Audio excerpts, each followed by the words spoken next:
बहुत सोच समझ के सावल को लड़की उठाने का कहा है सारे।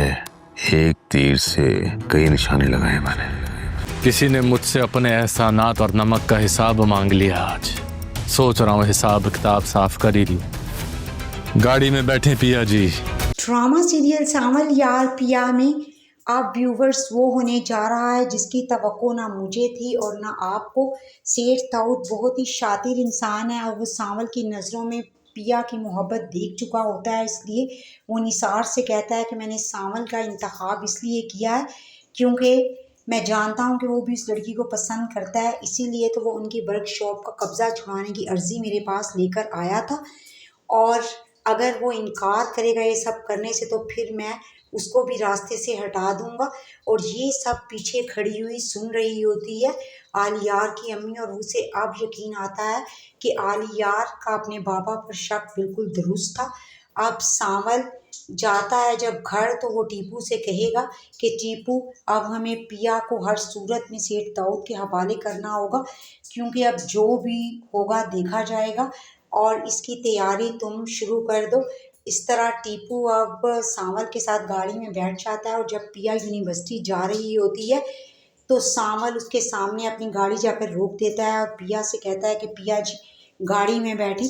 और पिया सावल से कोई सवाल जवाब किए बगैर उसकी गाड़ी में बैठ जाती है क्योंकि वो जानती है कि सावल मुझे कभी भी नुकसान नहीं पहुंचा सकता। इसलिए जब वो गाड़ी में बैठती है तो वो सावल से कहती है कि सावल आखिर तुम करना क्या चाहते हो, जिस पे सावल कहता है कि मुझे किसी के एहसानों का बदला और उसके नमक की वफादारी का हिसाब चुकाना है। जिस पे पिया समझ जाती है कि यकीनन सेठ दाऊद ने इसे ऐसा करने के लिए कहा। और सावल कहता है कि आपको पता है कि मोहब्बत से ज़्यादा वफादारी की कीमत होती है। उधर असलम को जब पता चलता है कि पिया यूनिवर्सिटी गई है तो वो ज़किया पे चीखता चिल्लाता है और कहता है कि तुम्हें नहीं पता कि मूसा कितना ख़तरनाक आदमी है। उसके सामने माजी के वो तमाम वाक़यात आ जाते हैं कि वो किस तरह अपने मकसद को हासिल करने के लिए हमें और दूसरे इंसानों को तकलीफ़ पहुंचाया करता था। उधर असलम कहता है ज़किया से कि मैं तो इस दुनिया को आग लगा दूंगा अगर मेरी बेटी सही सलामत मुझे नहीं मिलती है। आलियार चूँकि पिया से बहुत दिन से नहीं मिल पाता इसलिए उसकी हालत काफ़ी ख़राब हो चुकी होती है और वो मुसलसल पिया को याद कर रहा होता है। इस स्ट्रेस की वजह से वो चकरा कर अपने कमरे में घिर जाता है और बेहोश हो जाता है। और जब उसकी अम्मी उसे बुलाने के लिए आती है तो उसकी हालत देखकर तो आलियार की अम्मी के होश ही उड़ जाते हैं और वो इस सब का ज़िम्मेदार सेठ दाऊद को करार देती है क्योंकि वो सेठ दाऊद को निसार से बातें करते हुए सुन लेती है।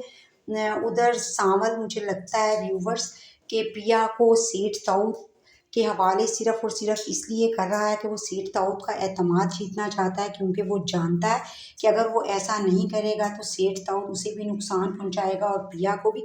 इसलिए वो सेठ दाऊद का एतमाद जीत कर जानना चाहता है कि वो आगे क्या करना चाहता है ताकि सावल पूरी एहतियात के साथ और प्लानिंग के साथ पिया को सेठ दाऊद के चुंगल से छुड़ा सके। मुझे तो ऐसा ही लगता है, इसीलिए सावल पिया को सेठ दाऊद के हवाले करने के लिए तैयार है। व्यूवर्स आप भी बताएंगे क्या सावल यही सब सोच रहा है या वो कुछ और भी करने वाला है। वीडियो पसंद आई हो तो लाइक शेयर और सब्सक्राइब करें।